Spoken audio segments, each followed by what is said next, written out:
Well, welcome, Tony. Thank you.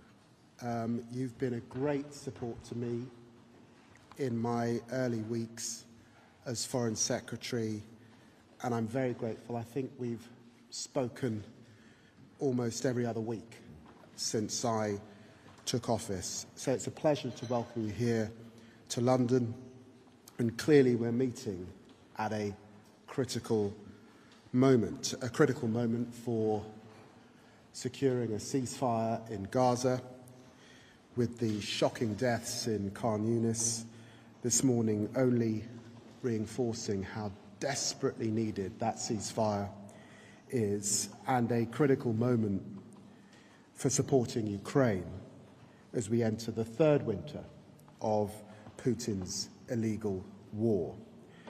It's also a critical moment addressing the climate crisis as we head towards UNGA and to COP.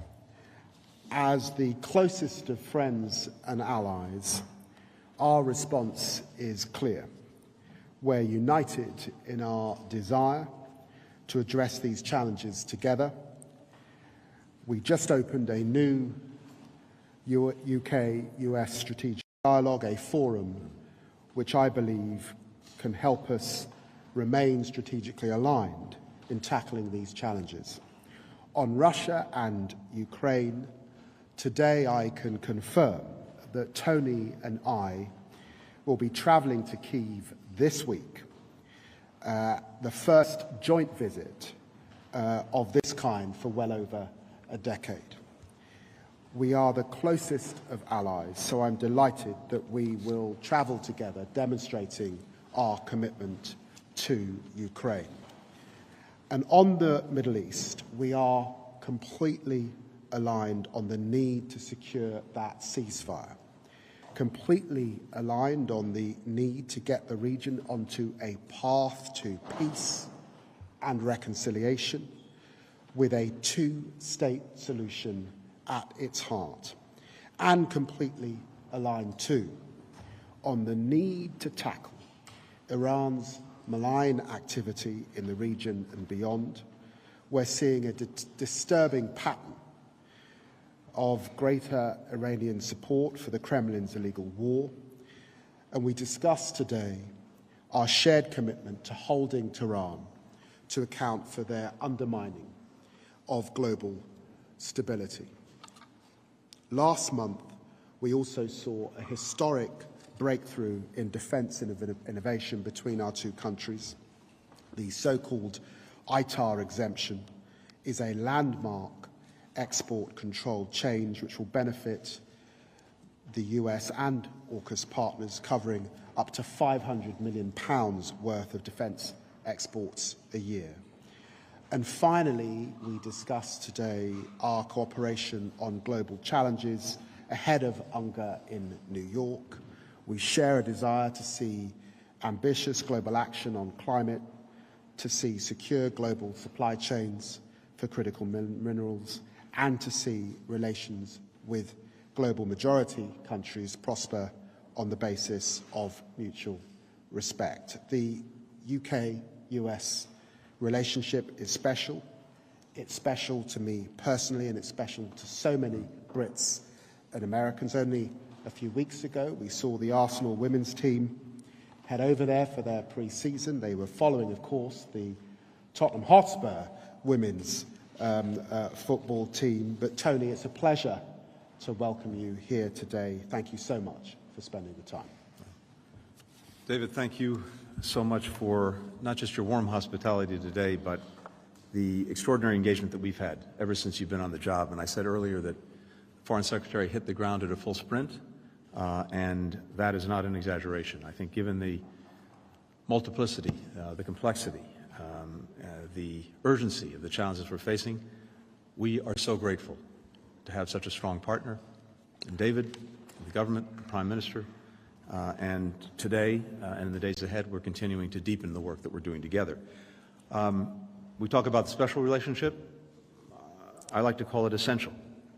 Essential for our nations, essential for our people, essential for people well beyond our shores. And that's why, on David's first visit to the United States, we agreed to launch this strategic dialogue to even more effectively advance our enduring shared priorities, our interests, our values, priorities that will be at the heart of the discussions that our teams are having, but also that Prime Minister Starmer and President Biden will have later this week in Washington. Those priorities, of course, include our resolute support for Ukraine faced with the ongoing Russian aggression. The United States, the United Kingdom are leaders in providing security assistance to Ukraine, and together, from day one, continuing to this day, we stand strongly with our Ukrainian partners. As David said, we'll be traveling together to Kyiv this week, and I think it's a critical moment for Ukraine. In the midst of what is an intense fall fighting season, with Russia continuing to escalate its aggression against civilians, against critical infrastructure, and of course against Ukrainian forces. We see it ramping up its attacks on cities, on people, in particular targeting the energy infrastructure, electricity, all in advance of the coldest months. Putin's winter playbook of weaponizing energy and electricity. This joint trip reflects strong transatlantic support, aligned also with our NATO allies, with our Indo-Pacific partners, with the more than 50 countries that continue to strongly and resolutely support Ukraine. Together, we're working to make sure that Ukraine can defend its territory against the ongoing aggression, that it will be able to stand strongly on its own 2 feet, militarily, economically, democratically, and that it will remain on the path that the Ukrainian people so desire it to be on, of closer integration with Europe, with transatlantic institutions. Ukraine is clearly on that path. Together, we're going to continue to help it move along that path. Now, one of the reasons that Putin is able to continue this aggression is because of the provision of support from the People's Republic of China, the biggest supplier of machine tools, the biggest supplier of microelectronics, all of which are helping Russia sustain its defense industrial base. Our countries are aligned in holding accountable PRC entities that are engaged in these practices, fueling the Russian war machine. We also discussed joint efforts to ensure peace and stability across the Taiwan Strait and freedom of navigation and overflight in the South China Sea. For both of us, maintaining peace and stability, preserving the status quo, is essential, and it's essential not just to us, it's again essential to countries all around the world. We also agree on the importance of continuing to seek ways to cooperate with China on global challenges that affect our mutual interests and affect people everywhere, like the climate talks that the U.S. team held in Beijing just in recent days in advance of the next COP. Now, to wage his war of aggression on Ukraine, Putin is also relying increasingly on help from Iran and the DPRK. In these instances, to get actual weapons in clear violation of multiple UN Security Council resolutions. Now, Tehran has long supplied deadly drones. It's built a drone factory in Russia. It's trained Russian personnel on how to operate them. For some time, the United States has warned of an additional threat, the provision by Iran of ballistic missiles to Russia for use in Ukraine. We've warned Tehran publicly, we've warned Tehran privately, that taking this step would constitute a dramatic escalation. Dozens of Russian military personnel have been trained in Iran to use the Fata 360 close-range ballistic missile system, which has a maximum range of 75 miles. Russia has now received shipments of these ballistic missiles and will likely use them within weeks in Ukraine against Ukrainians. Russia has an array of its own ballistic missiles, but the supply of Iranian missiles enables Russia to use more of its arsenal for targets that are further from the front line, while dedicating the new missiles it's receiving from Iran for closer range targets. This development and the growing cooperation between Russia and Iran threatens European security and demonstrates how Iran's destabilizing influence reaches far beyond the Middle East. For its part, Russia is sharing technology that Iran seeks. This is a two-way street, including on nuclear issues, as well as some space information. So, As Iran's destabilizing activities spread, so does Russia, sowing even greater insecurity in their regions and around the world. In recent days, we've been sharing intelligence behind these findings with our allies and partners, and working together to ensure that there will be significant economic consequences for Tehran's actions. The United States will be announcing further sanctions on Iran later today, including additional measures on Iran Air. We expect allies and partners will be announcing their own new measures on Iran as well. Iran's new president and foreign minister have repeatedly said that they want to restore engagement with Europe. They want to receive sanctions relief. Destabilizing actions like these will achieve exactly the opposite. As David mentioned, we also discuss efforts by Russia to interfere in our democracies. We agree that deepening cooperation with our partners, Europe, to push back against the Kremlin's efforts to use disinformation and lies to polarize our societies, distort the public debate, that this work is essential. Finally, on Israel and Gaza, we talked today about our ongoing efforts to prevent the crisis in the Middle East from escalating further. Our nations helped Israel defend itself against an unprecedented attack from Iran a few months ago. We're prepared to act together to help Israel defend itself in the future. We're equally determined to end the conflict in Gaza as soon as possible. And the quickest way to do so remains bringing the ceasefire agreement over the finish line. It's the best way to get the hostages home, the best way to get a massive infusion of assistance for people who so desperately need it in Gaza. But we agreed that we cannot wait on a ceasefire in order to continue to do everything possible to get humanitarian assistance to those who need it. And you see what we're doing now with the vaccinations and the polio campaign to prevent a terrible outbreak of polio in Gaza. Let me just note in conclusion that we also talk more broadly, and our teams will be talking more broadly in the coming days about how we can strengthen the alliances that we're both a central part of, in particular NATO. We welcome Britain's new NATO First defense strategy, the Prime Minister's commitment to increase UK defense spending to 2.5%, and we're urging others to do the same, especially in light of the serious threats that we all face. We discuss continued trilateral cooperation with Australia through AUKUS, especially through nuclear-powered submarines. This reflects growing efforts to weave together allies in Europe and the Indo-Pacific, to build bridges between them, because what happens in one theater has an impact on the other. And more, our allies and partners in Europe, in the transatlantic theater, and in the Indo-Pacific theater recognize this and are acting on it. Finally, the Prime Minister and David have made it a top priority to reset relations with Europe, including seeking closer UK-Europe cooperation through a wide-ranging UK-EU security pact. We fully support these efforts. It's good for the UK, it's good for Europe, it's good for the United States, which benefits when our transatlantic allies are tied even more closely together. And I know when the President sees the Prime Minister on Friday, he'll also look forward to having a few words about Northern Ireland. We are very pleased at the commitment that Prime Minister Starmer and Secretary for Northern Ireland Ben are showing to the Good Friday Agreement, to supporting Northern Ireland's prosperity. And we share this goal, and we'll work with all parties to sustain and advance the agreement. David's often said that Britain is always stronger when it works with others. So is the United States, especially when we work with our closest ally, the United Kingdom. I look forward to building on that strength and also spending a little bit of quality time with David as we make our way to Ukraine in the days ahead. Thank you.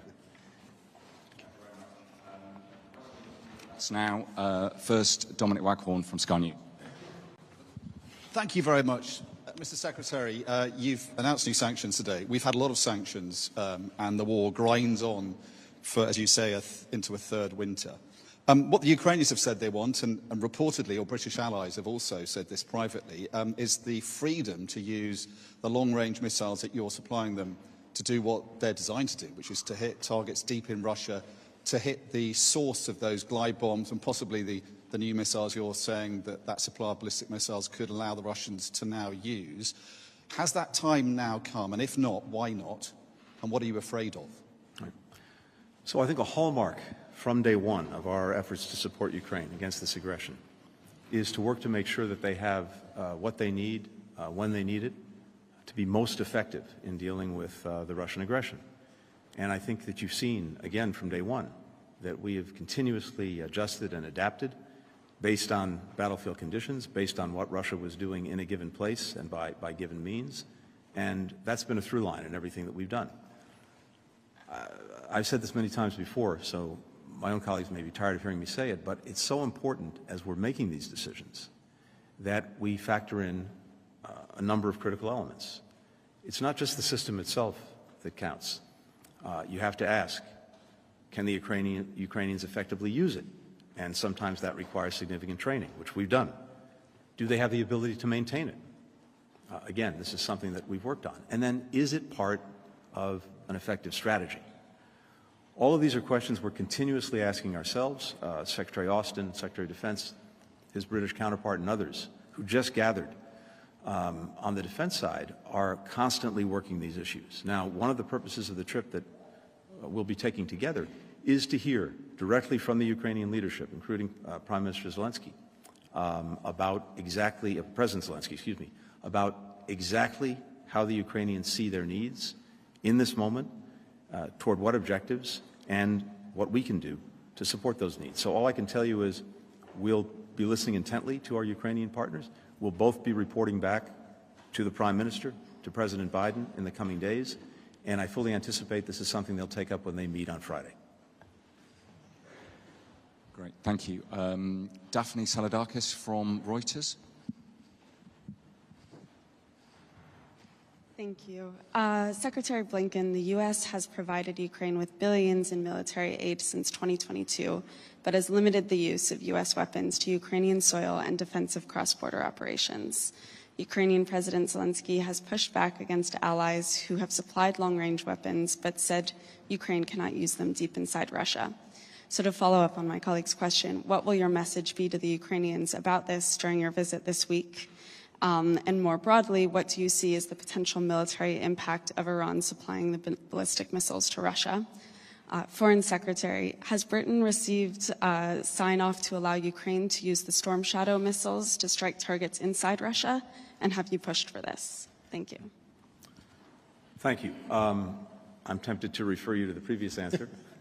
But look, again, I just want to emphasize this. As always, we're going to look and to listen and to make sure that we have our own best assessment of what's needed, what the objectives are that our Ukrainian partners have in the weeks and months ahead, and how we can best support them. And we will take that back and we'll both inform our bosses, the Prime Minister and the President.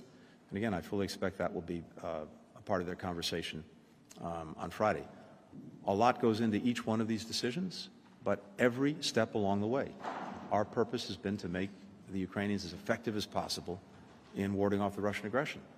And the fact of the matter is, if you look at where we are, these are difficult days given this aggression, but Ukraine continues to stand strong.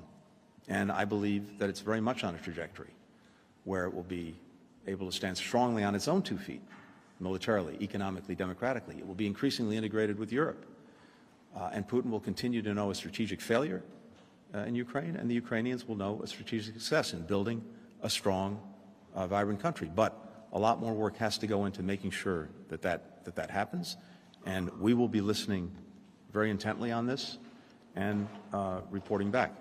On the Iranian weapons, as I said, this gives the Russians an additional capability and it gives them additional flexibility.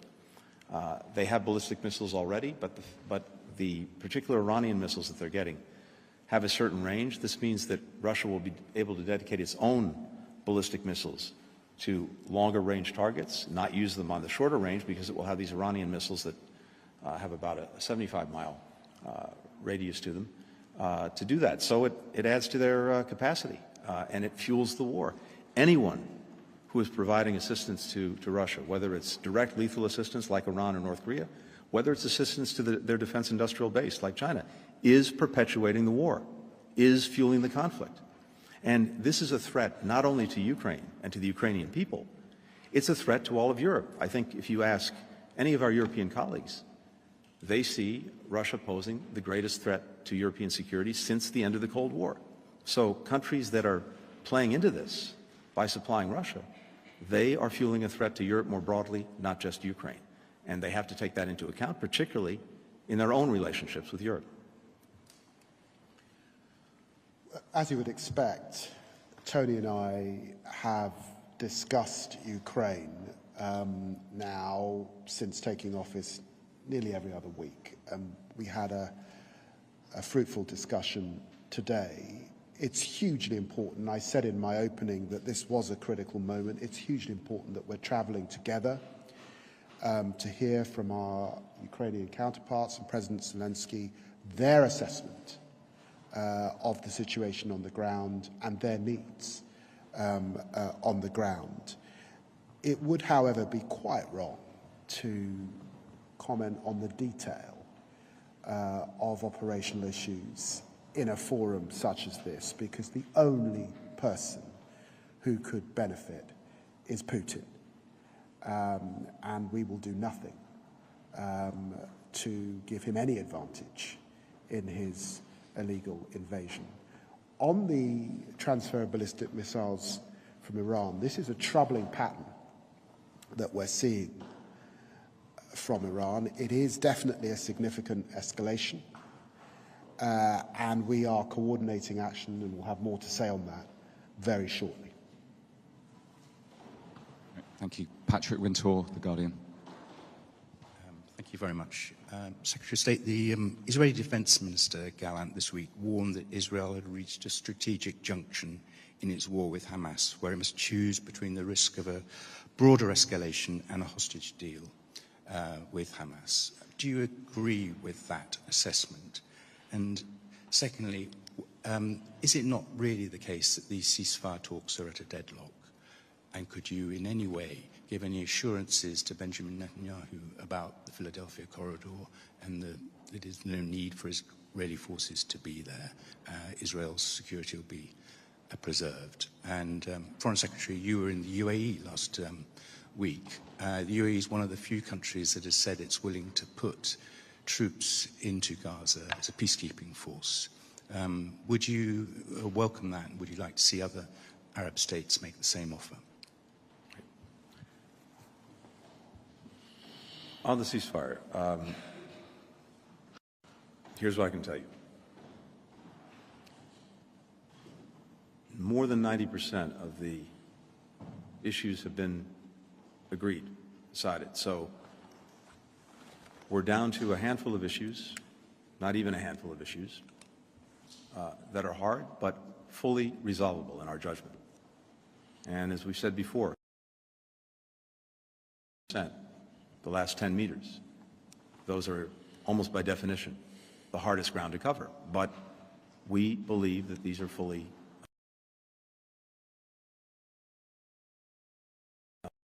counterparts to work together to bridge any remaining gaps. And in the coming time, very soon, we'll put that before the parties and we'll see what they say. I think what is evident, though, is the strong interest that everyone in the region has in being able to get the ceasefire concluded. It's clearly in Israel's interest. It's in its interest to get hostages home. It's in its interest to turn down the temperature in Gaza. It's in its interest to have possible off-ramps in the north with Hezbollah and Lebanon that a ceasefire in Gaza would make more possible. It's in its interest to also further enable us to calm the situation in the Red Sea with the Houthis. And it's in its interest because it opens other prospects that could fundamentally alter Israel's security for the long term, including the prospect of normalization of relations between Saudi Arabia and Israel. We saw back on April 13th, when Israel was attacked directly by Iran for the first time, something unprecedented and that was other countries coming to its active defense. And this showed in embryonic form what the future could be, a future in which Israel is integrated into the region, in which it enjoys normal relations with other countries, something it sought from day one of its existence, in which it's protected against the aggression coming from Iran or its proxies, and in which Iran and those proxies are isolated. That's very much possible in the future. But it requires resolving Gaza, ending the conflict there. It requires, as David said, a credible pathway for the Palestinians to a state of their own. And these are very hard issues. But that future is very powerful and very positive. The alternative is a perpetuation of conflict, a perpetuation of insecurity, and multiple fronts at the same time, not only in Gaza, but we see what's happening in the West Bank and growing insecurity there. We see what's happening in the north and the possibility of conflict with Hezbollah and even broader conflict with Iran. From day one, our purpose has been not only to make sure that Israel can effectively ensure that October 7th never happens again, but also that the conflict doesn't spread. And we're intent on that. But the longer all of this goes on, the greater the risks of just that happening. So I think for Israel, clearly for the Palestinian people, and especially Palestinians in Gaza, who desperately need this conflict to be over so that they can get the help that they need and begin to rebuild their lives. For every country in the region, the interest is clear. I can't speak to what's in the mind of Mr. Sinwar and where his interests lie. He will have to make those judgments for himself. But we remain resolute in working to bring the ceasefire over the line because it would open up so many more positive prospects. And let's see where we are in the coming days. Could I just say, Patrick, that Tony's assessment that 90% of the deal is there is completely correct. And in the end, what you need are partners for peace. And that is now in the hands of Bibi Netanyahu and Sinwar to get us over the line and to take that deal that is on the table. And we've now been talking about that deal for weeks. It was important to go to the UAE, as it's important to speak to Arab partners across the region. And the focus of your question is on the day after. And clearly, it's on the security guarantees that are important for Israel to have. And Arab partners, and certainly the UAE, are showing some forward-leaning in their commitment to securing that. But what I think is absolutely essential, and they all say this, is that there has to be a pathway to two states. That has to be present, or they cannot give that commitment. And then there's also discussion of both the security in Gaza and the administration. And clearly we have to see a reformed and renewed Palestinian Authority, and there can be no role for Hamas going forward. So we're very focused on the day after, but let's remember that when we talk about the deal, it is a phased deal. Let us get over the line to get to that first phase, and let us see that pathway to security on both sides. And Shane Tandon from AFP. Thank you, Mr. Secretary, Mr. Foreign Secretary. Secretary Blinken, could I ask you about a couple of aspects of the Middle East? The Israel Defense Forces just a moment ago released an investigation, or released some preliminary findings into the death of an American citizen, Miss Eisenor Enyegi. Could you say, they said that she was killed most likely by Israeli fire, but unintentionally. Are you confident with that assessment? Does the United States want to see anything further? Are you confident with the assessment that this was unintentional? And what more do you want Israel to do? Could there be repercussions? For both of you, could I ask you about the International Criminal Court? It seems that in the coming days there could be a formal decision on whether to seek an arrest warrant for Prime Minister Netanyahu, among others. Mr. Foreign Secretary, the Labour government, of course, has taken a slightly different stance from your predecessors, from the Conservatives on this. Could you say what your position is, whether you support going ahead, and is there unity between the two allies on this? Thank you. Sean, thank you very much.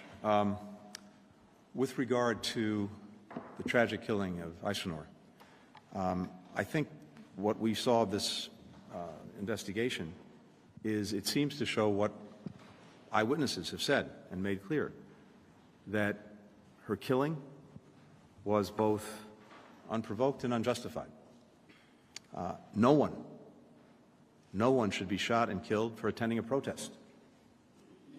No one should have to put their life at risk just for freely expressing their views. In our judgment, Israeli security forces need to make some fundamental changes in the way that they operate in the West Bank, including changes to their rules of engagement. We've long seen reports of the security forces looking the other way when extremist settlers use violence against Palestinians. We've seen reports of excessive force by Israeli security forces against Palestinians.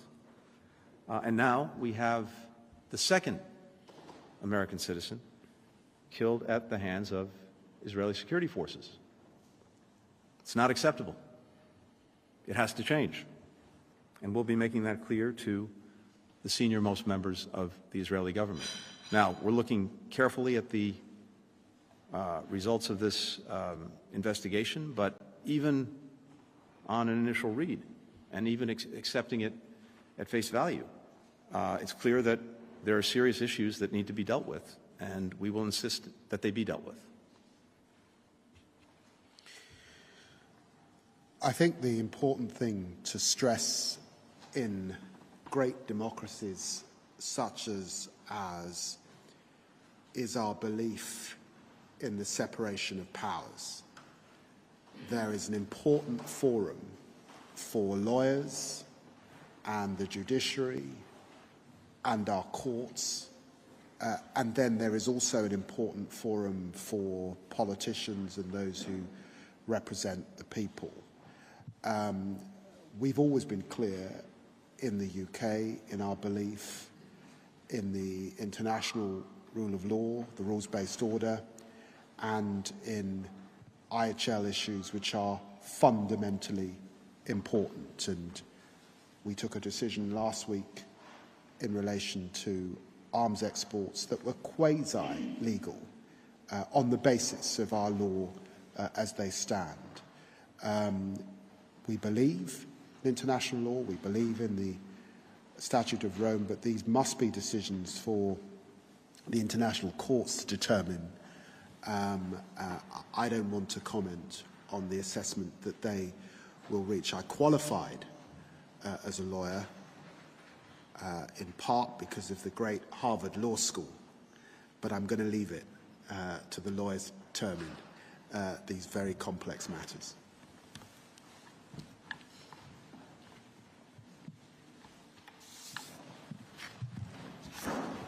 Thank you.